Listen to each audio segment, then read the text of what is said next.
Cyber માફિયાઓ વિવિધ રીતે લોકોને લલચાવીને પોતાનું ઉલ્લુ સીધા કરતા હોય છે, ત્યારે સુરત શહેરમાં એક મહિલાને હોટલ અને બિટકોઇનનો ટાસ્ક પૂર્ણ કરી કમાણી કરી અપાવવાની લોભામણી લાલચ આપવામાં આવી હતી.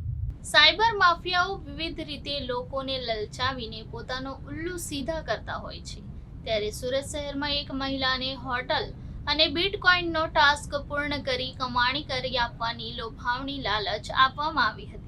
જો કે બાદમાં મહિલાને ઠગાઈ થઈ હોવાનું ધ્યાને આવતા મહિલાએ સાયબર ક્રાઇમ પોલીસની મદદ લીધી હતી. સાયબર ક્રાઇમ પોલીસે મૂળ સુધી પહોંચી તેને જેલને હવાલે કર્યો છે. જેમ જેમ ટેકનોલોજીનો ઉપયોગ વધતો જાય છે તેમ તેમ સાયબર ક્રાઇમના ગુનાઓ પણ સતત વધારો જોવા મળી રહ્યો છે. સાયબર માફિયાઓ લોકો સાથે યેન કેન પ્રકારે ઠગાઈ કરતા હોય છે. સાયબર માફિયાઓ હર હંમેશ અવનવી રીતે લોકો સાથે ઠગાઈ કરતા હોય છે. સુરતની એક મહિલા સાથે આવી જ રીતે સાયબર માફિયાઓએ વિવિધ પ્રકારના ટાસ્ક આપીને ઠગાઈ કરી હતી. જોકે બાદમાં મહિલાને માલુમ પડ્યું કે તેની સાથે ઠગાઈ થઈ છે, તેથી તેણે તુરંત જ સાયબર ક્રાઇમ પોલીસનો સંપર્ક કર્યો હતો. સાયબર ક્રાઇમ પોલીસે પણ મહિલાની ફરિયાદને ગંભીરતાથી લઈને તાત્કાલિક તેને જેલને હવાલે કરી દીધો હતો. સુરત શહેર સાયબર ક્રાઇમ પોલીસ હંમેશા લોકોની વહારે હોય છે અને સાયબર ક્રાઇમને કોઈ પણ લગતા ગુનાને તાત્કાલિક ઉકેલવા માટે કટિબદ્ધ હોય છે. ત્યારે સુરત શહેરમાં રહેતી એક મહિલાને અલગ અલગ હોટલને રિવ્યૂ આપવા તેમજ બિટકોઇન ખરીદવાના અને વેચવાના ટાસ્ક આપવામાં આવ્યા હતા, અને જો આ મહિલા આ ટાસ્કને પૂર્ણ કરે તો સારું એવું રિફંડ મહિલાને મળશે તેવી બાહેધરી આપવામાં આવી હતી. શરૂઆતમાં મહિલાએ એકાઉન્ટમાં ટુકડે ટુકડે 14,63,200 રૂપિયા ટ્રાન્સફર કરી દીધા હતા. ફરિયાદીને રિફંડ પેટે માત્ર 28,700 રૂપિયા પરત આપ્યા હતા. જોકે 14,34,500 રૂપિયા પરત ન આપી ફરિયાદી સાથે છેતરપિંડી કરી ગુનો આચરેલ હતો. સદરુ ગુનામાં અલગ અલગ બેંક એકાઉન્ટોમાં કુલ્લે 7,72,403 ફ્રીઝ કરાવવામાં સુરત શહેર ક્રાઇમ સેલને સફળતા મળી છે. સમગ્ર ગુનામાં સાયબર ક્રાઇમ પોલીસે ટેકનિકલ સર્વેલન્સને આધારે તપાસ હાથ ધરી આ ગુનામાં સંડોવાયેલા આરોપીઓ મોઇનુદ્દીન સન ઓફ ભીખાભાઈ દાદનભાઈ બોળાતરને શોધી કાઢી ગુનાના કામે ધરપકડ કરી કાયદેસરની કાર્યવાહી કરી છે. આરોપી અન્ય કોઈ વ્યક્તિ સાથે પણ આ પ્રકારની છેતરપિંડી કરી છે કે કેમ તેને લઈને પણ સાયબર ક્રાઇમ પોલીસે વધુ તપાસ હાથ ધરી છે.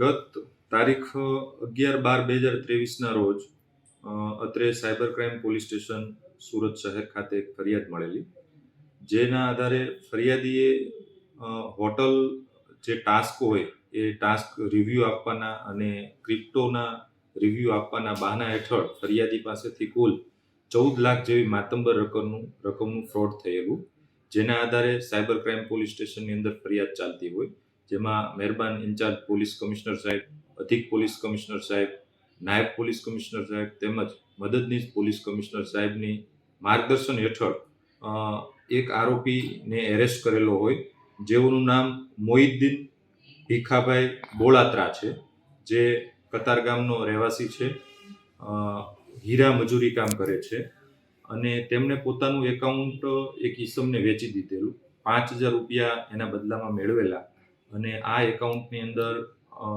મોટી સંખ્યામાં 2 દિવસની અંદર ટ્રાન્ઝેક્શનો થયેલા છે, જેને આધારે તેઓને એરેસ્ટ કરેલા છે અને ગુનો ડિટેક્ટ કરેલો છે. આવા પ્રકારનું ફ્રોડથી બચવા માટે cyber crime police station Surat શહેર તરફથી એક અપીલ કરવામાં આવે છે જનતાને કે કોઈ પણ પ્રકારના લોભ લાલચની અંદર આવી કોઈ પણ પ્રકારની લિંકને અનનોન લિંક હોય તેને ઓપન ના કરશો, કોઈ ઓટીપી ના આપશો, કોઈ ક્રેડિટ કાર્ડ કે QR કોડ કે એવું કોઈના એમના ઓટીપી કે આંકડા કે કોઈ પણ પ્રકારની માહિતી કોઈ પણ અનનોન વ્યક્તિ સાથે શેર નહીં કરતા. કોઈ ગૂગલની અંદર કોઈ મોબાઈલ નંબર સર્ચ કરો તો ઓથેન્ટિક જે પણ કાંઈ વેબસાઇટ હોય તેની અંદરથી જ કરજો. અને હેલ્પલાઇન નંબર અમારો 1930 છે. કોઈ પણ વ્યક્તિ સાયબર ક્રાઇમનો ભોગ બને તો તુરંત ને તુરંત 1930ની અંદર કોલ કરી અને ઓનલાઈન પોતાની કમ્પ્લેન રજીસ્ટર કરાવી શકે છે, જે 24/7 24 કલાક ઉપલબ્ધ રહેશે અને એની અંદરથી જે તે પોલીસ સ્ટેશન અથવા સાયબર ક્રાઇમ પોલીસ સ્ટેશનમાં તપાસ આવશે અને આગળની કાર્યવાહી થશે. આરોપીએ સાહેબ અગાઉ કોઈ આવી રીતે ફ્રોડ કર્યું છે?